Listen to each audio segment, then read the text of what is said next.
My name is Terry, and in this video we're going to take a look at the compound interest formulas, and we're going to take a look at a few examples as to how to work through the compound interest formulas. So let's take a look at the screen and look at the components that make up the compound interest formula.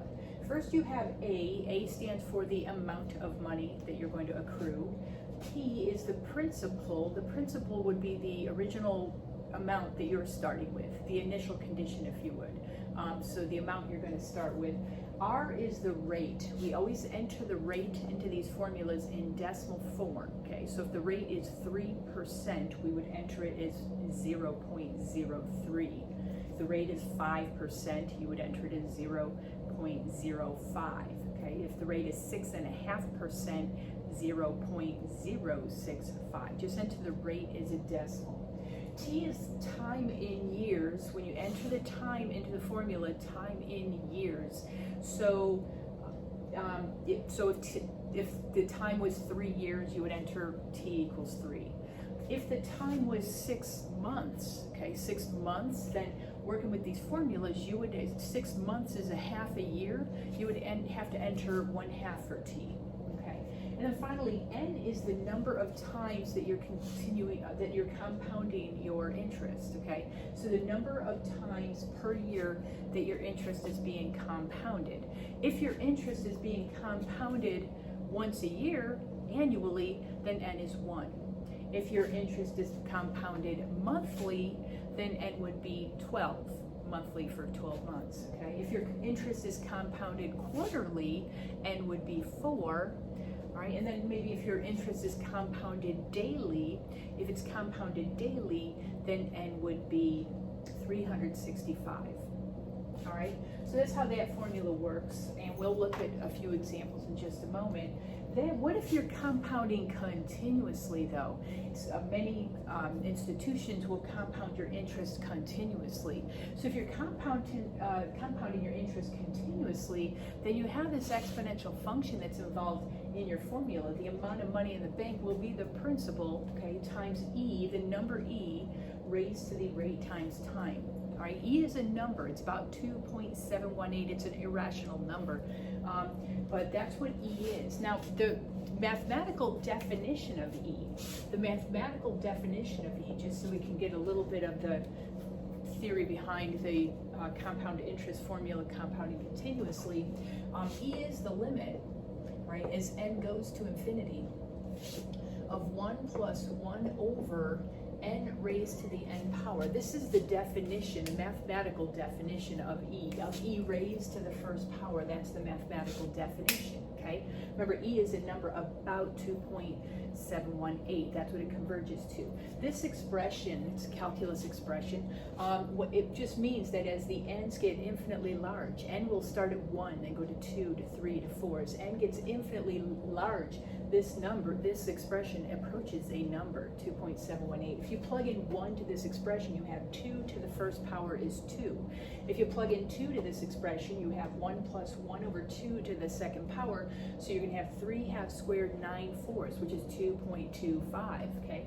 Plug in 3, plug in 4, plug in 5, your numbers, you think they're going to get larger and larger, but they are going to get larger, but they're going to converge onto 2.718, okay? The way that this works, and you'll learn more about the theory of this later, but the way this works, well, if E squared is the limit, all right, as N goes to infinity, of 1 plus 2 over N to the N. Okay, so you evaluate this to infinity, this is E squared, okay? So change the 1 to a 2, this is going to approach E squared, okay?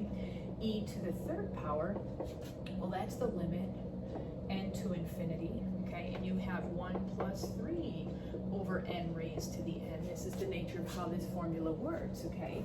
So, what would we think E to the R is?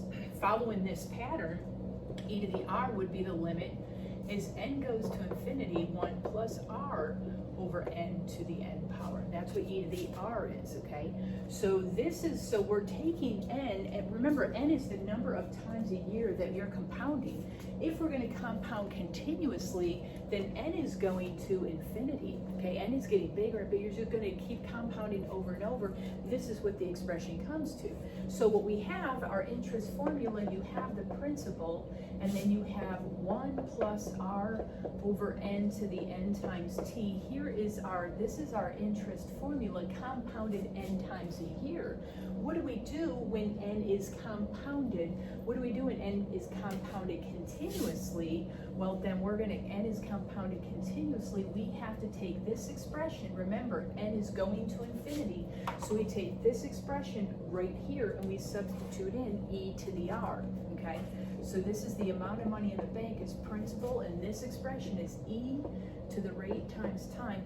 That's where this formula comes from. Compounded continuously means that n, you're going to take n to infinity, and n to infinity brings us into our special number e is going to be involved, okay, because it's an exponential growth.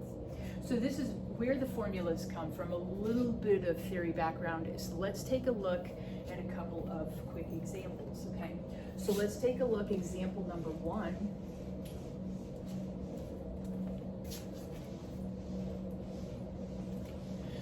Right, example number 1, we're going to be given a lot of numbers, and we just have to go ahead and evaluate what the amount of money is. So we're going to find A, okay? So we're going to find A, okay, the amount of money in the bank. So let's find the amount. This is example number 1, okay? Let's say that the principal is $800, okay? And our rate is going to be 3%. All right, and we're going to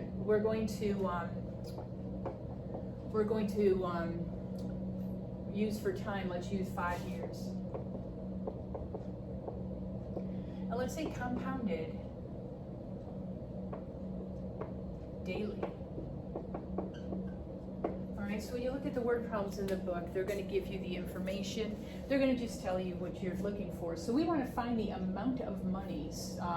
When we put away $800, you're going to put $800 in the bank, okay? And let's say you're going to walk away for 5 years, okay?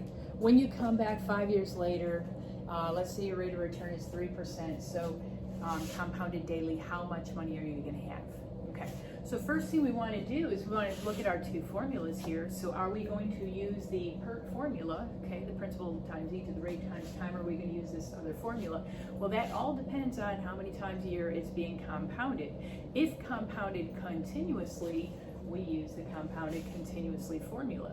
This one's compounded daily, so here's the formula up here that we need, all right? So we are going to use the amount of money that we have in the bank is the principal, 1 plus the rate over the number of times a year your money's compounded, raised to the number of times a year the money's compounded times time, okay? And then you make substitutions, and we use technology to compute this, okay? So substitution, so we are taking $800, we're putting it in the bank, okay?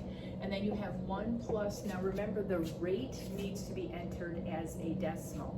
So the rate is 3%, so 3% is a decimal, 0.03. Over n is the number of times a year your money's compounded. We want to compound daily, compounded daily. Daily means n is 365, all right? And then this is going to be raised to the 365 because n again is up here, so 365, and that's going to be multiplied by the number of years, which is 5 years, okay? So we have this, all right? And so we want to compute what's the amount of money in the bank, all right? So, and we usually just dollars and cents in terms of rounding. So dollars and cents in terms of rounding, and here's where you're going to need to pick up your technology. All right, so and again, as the other videos, I'm using the TI-83 Plus. I guess it's a TI-83 Plus, TI-83, TI-84 scientific calculator, okay? Just be careful with your grouping symbols. You want to just be careful when you're typing in the grouping symbols. So what it says on the board, so I'm going to type in 800, okay? So 800, because that's the principal. And then I'm multiplying that, so I'm going to put parentheses. I'm going to multiply that by 1, all right, plus, all right?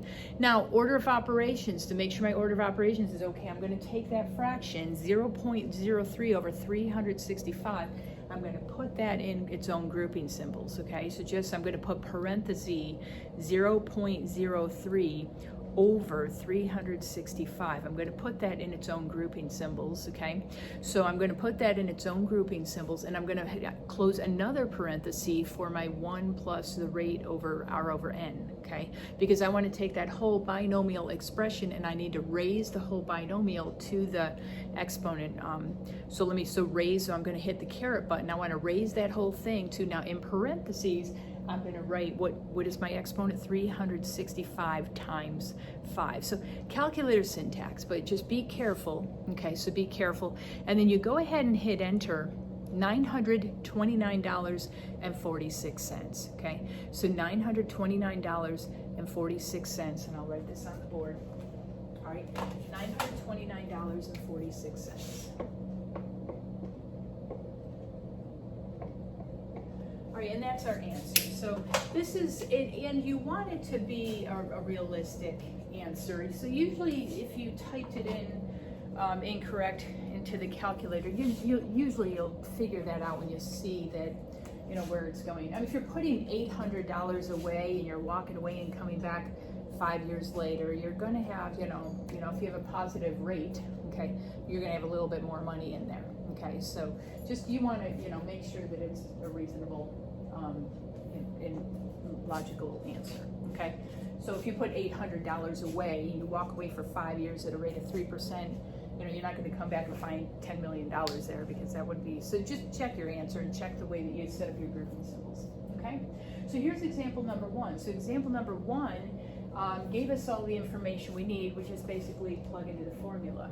Okay, example number 2, we're going to do example number 2. Now example number 2 is going to give us the amount of money that we want to get, okay, in a number of years. We have to figure out what the principal is, okay, a little bit trickier when you're using the technology to set it up. So let's take a look at example number 2. Let's take a look at another example.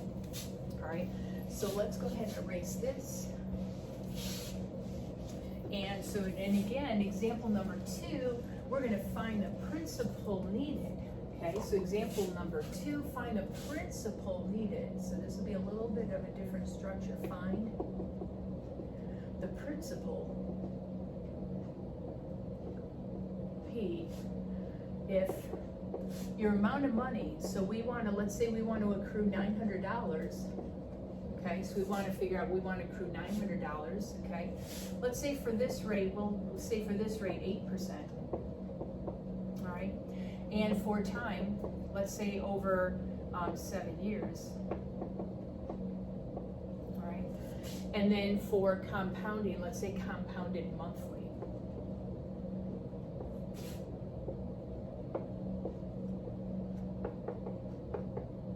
So let's take a look at this example.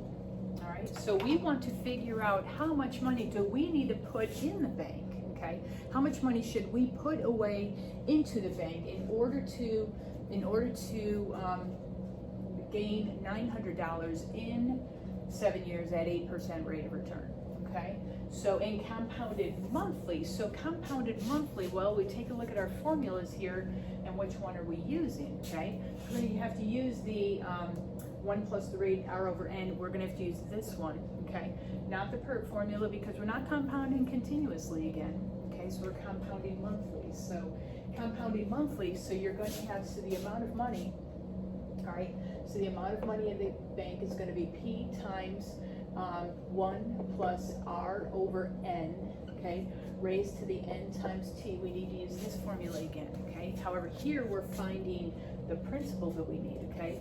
Plug your numbers in, so 900 equals P times 1 plus, the rate is 8%. Remember, we write the rate as a decimal, so 8% is 0.08, okay? Over n is the number of times a year your money's compounded. We're compounded monthly, so n is 12. Right? And then raised that to the n times t. N is the number of times a year compounded again, so that's 12 times years is 7 years. All right. So this is what we have, okay? And we have to solve for P. So how do we solve for P? In order to get P by itself, you're gonna have to divide both sides of this equation by this constant. You have to divide by 1 plus 0.08 over 12 to the 12 times 7. So same thing over here. So 1 plus 0.08 over 12 raised to the 12 times 7. So this is how you're going to get P. On the right-hand side, these expressions will cancel. So your principal amount is going to be 900, okay, divided by, and then the denominator is 1 plus 0.08 over 12 raised to the 12 times 7 power.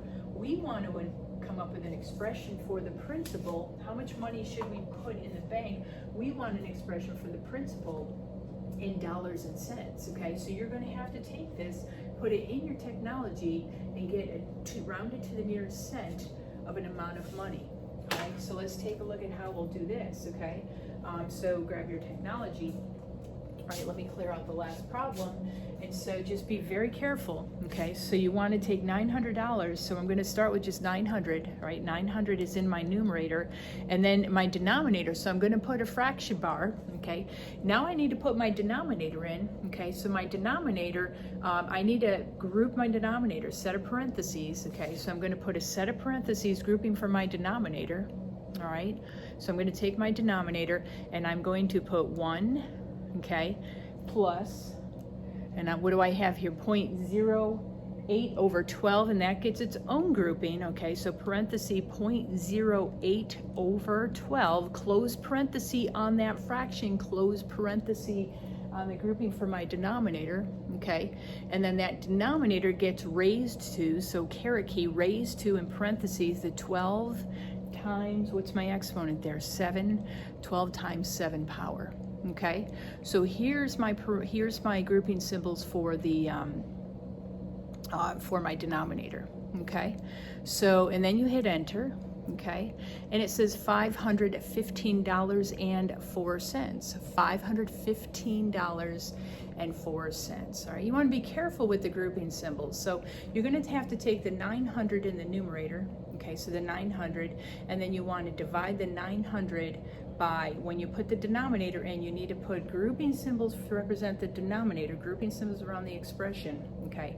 And then you need to, and then just work the rest of it. Just be careful with the grouping symbols, okay? All right, so $515.04.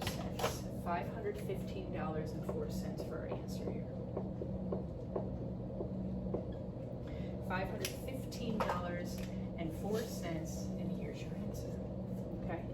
$515.04, okay? So in other words, if you take $515.04 and put it in the bank, okay, and you walk away for 7 years, okay, you come back 7 years later and it's bank compounded monthly at an 8% rate of return, you'll have about $900 there when you come back, okay? So there's example number 2, all right? So example number 3, okay, let's do a third example. Example number 3, all right, example number 3, let's go ahead and take a look at the compounded continuously. All right, so compounded continuously, let's do an example here. So let's say for example number 3, let's say that your principal, let's say your principal is $500. We're going to put $500 away, all right? And your rate is going to be 7%, all right? And your time, 5 years, compounded continuously. So we want to, so we're going to put some money in the bank. We're going to put $500 away. All right, we're going to walk away for 5 years, and when we come back, we want to know how much money we've got, okay? So $500, but it's compounded continuously. Compounded continuously, which means n is going to infinity. N is going to infinity. You're going to have this compounded continuously, so infinitely many times. So we know we need to use our exponential application of this formula. So we need to use the amount of money in the bank is the principal times E raised to the rate times time. We talked about why we have to use the e to the r expression because it's compounded continuously. So we want to figure out what the amount of money in the bank is when you take $500, okay, and it's e to the rate. Rate always goes in as a decimal, 0.07, so 7% is 0.07 times time, and time is 5 years, okay? So we want to see what the amount of money is going to be in the bank when we take $500, put it away, all right? So how would we type this in our calculator with an exponential function in here? Okay, so let's just go ahead. We're going to type in 500.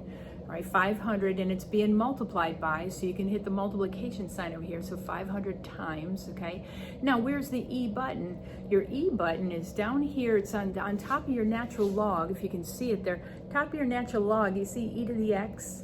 Okay, so e to the x is right there on top of ln. It's in yellow on my calculator, so I have to activate the second function up here, okay? And then I can go ahead and hit the E button, all right? And then it prompts you when you type in the E button. I hit the square root button, didn't I? So I'm gonna just back it up, okay? And so want to hit the E button, so I'm gonna hit the second function again, and I hit the E button down here, okay? So second function, okay? All right, so now it prompts you to put your exponent in. Okay, and it gives you one of the grouping symbols, and you'll have to put so the exponent is 0.07 times 5. There's where the exponent is, okay? So you take the 500, okay, and you multiply it by, see how to use your second function to get your E button, okay? So second function E raised to the 0.07 times 5, okay? And then you hit enter, and it gives you decimal approximation, so you hit your enter button, and what do we have here? So we have $709.53, okay? So I'm just rounding to the nearest cents, $709.53. So 709.53. We generally, with interest problems, just round to dollars and cents, okay? So you have $500. You walk away for 5 years, and you're going to compound it continuously, earning a 7% rate of return. So you're going to come back 5 years later and have $709.53 there, okay? And one last concept to go over, one last something else that we like to do with compound interest problems, okay? Sometimes instead of solving for the amount or solving for the principal, okay, sometimes we want to figure out the time. We want to figure how long, like let's say you're going to put some money in the bank, okay? So let's say you're going to put some money in the bank and you're going to walk away for a while, and you want to know how long will your money take to double, okay? So let's talk about that topic as we finish up here. So what if you want to compute, instead of finding the amount of money or computing the principal like the previous examples, what if you wanted to figure out how long is it going to take your money in the bank to double, okay? How long, all right, we'll call this number 4 since we're on our 4th example. How long for your money to double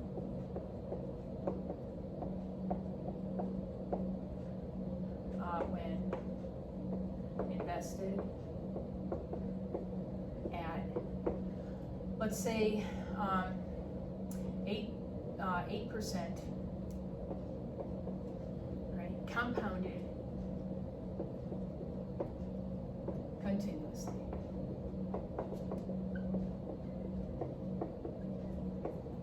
Okay, so how long will it take your money? So how long will it take your money to double? 8% compounded continuously. Compounded continuously, so we're using our exponential formula. We're using P times E raised to the rate times time. All right, we're using this formula here, okay? Now, what do you do for the amount? What do you do for the principal, okay? You can really assign anything you'd like to assign for the amount and for the principal, okay? Because it's the relationship's going to be the same, okay? So let's just, let's just say for the principal, okay? So let's just say for the principal, we'll put $500 for the principal.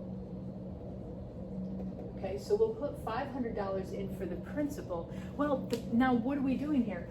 How long will it take our money to double? So if you want to consider $500 for the principal, all right, then what do we need to consider for the amount, all right? We want to figure out how long will it take, find T, for our $500 to double, okay? How long will it take for our $500 to become $1,000? You take $500 to double, it's going to become $1,000. All right. You can use any amount you want. How long will it take $600 to be $1,200? How long will it take $700 to be $1,400? How long will it take $300 to be $600? You can assign anything you want. Okay, you'll see the relationship that's coming here. So we want the amount of money to be double what the principal is. Okay, so that we want the amount of money to be double what the principal is. Okay, and then at the same time, we know the rate is 8%.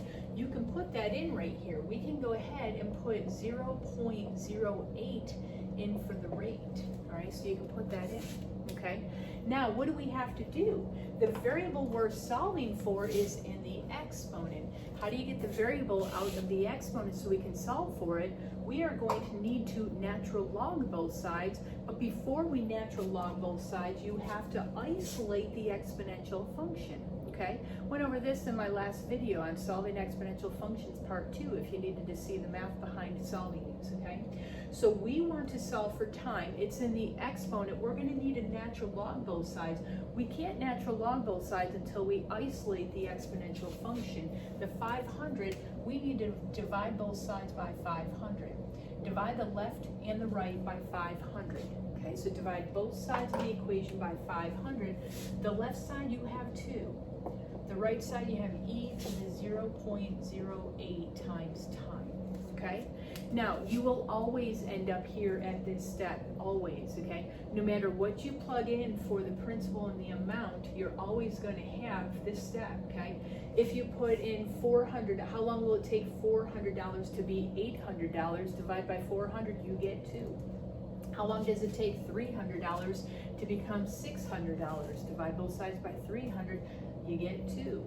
How long does it take $600 to become $1,200? Divide both sides by 600, you're going to get 2. Okay, so this is the expression. How long has it taken our money to double? Okay, now we want to solve for t. We need to solve for t, and when you have to solve for a variable that's in the exponent, okay, when you have to solve for a variable that's in the exponent, it is necessary to get that variable out of the exponent. So you're going to want a natural log both sides of this equation. Okay, so natural log. And why natural log? Because that property, that special natural log property, is going to allow us to take the variable out of the exponent. So your left side, you have natural log 2, and then on the right side, you have 0.08, okay, times t, natural log e. Okay, so we have this. All right. Now, we talked about this earlier in the video. What is the natural log of e? Okay, what is the natural log? Do we remember what the natural log of e is? Okay, so we write over here. So natural log of e, okay, that's your log base e of e. And if you remember the video, a couple of videos ago, we talked about evaluating a logarithm. A logarithm is an exponent. What is the exponent? It goes on this base e to give us e. E raised to what power is e? It's 1.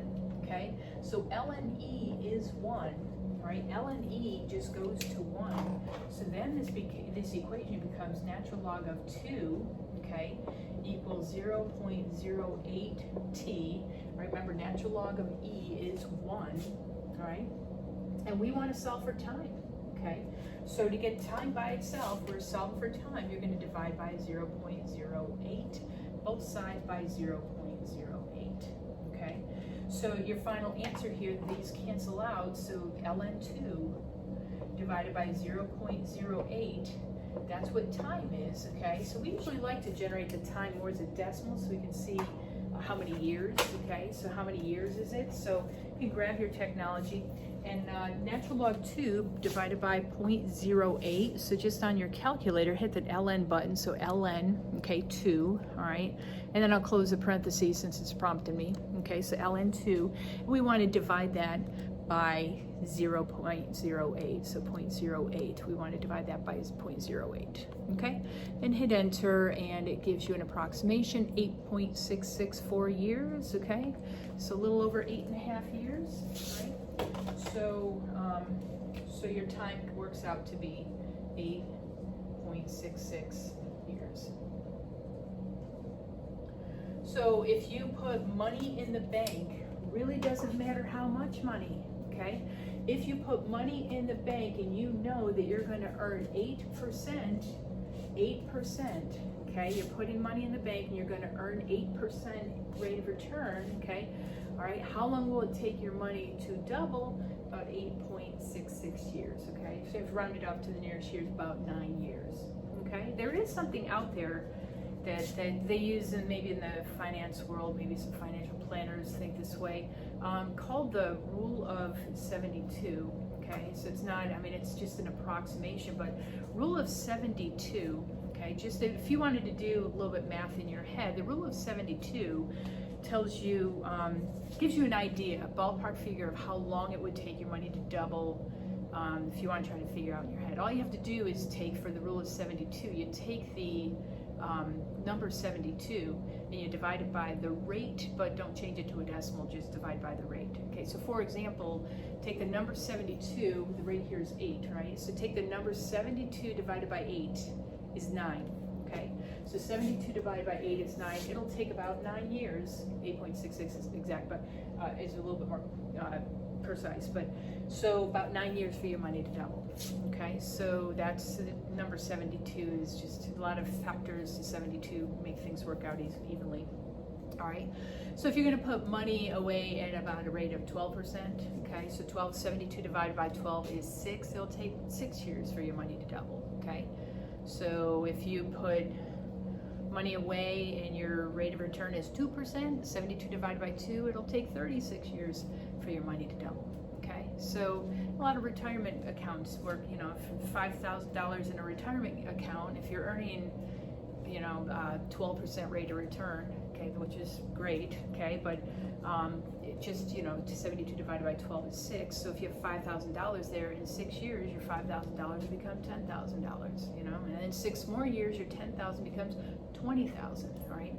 So that's the idea, that's how that works, okay? So a lot of application with compound interest. So not just, you know, savings accounts and investment accounts, but, you know, you'll be into this if you're gonna finance a car, mortgage to a home, lots and lots of applications out there. So important concept when you're talking about exponential functions, logarithmic functions, here's a real, very important application. So anyways, hope this helps with your compound interest assignments out there. And thank you for watching. Stay healthy, stay safe as always, and I'll see you in the next video. Thank you so much.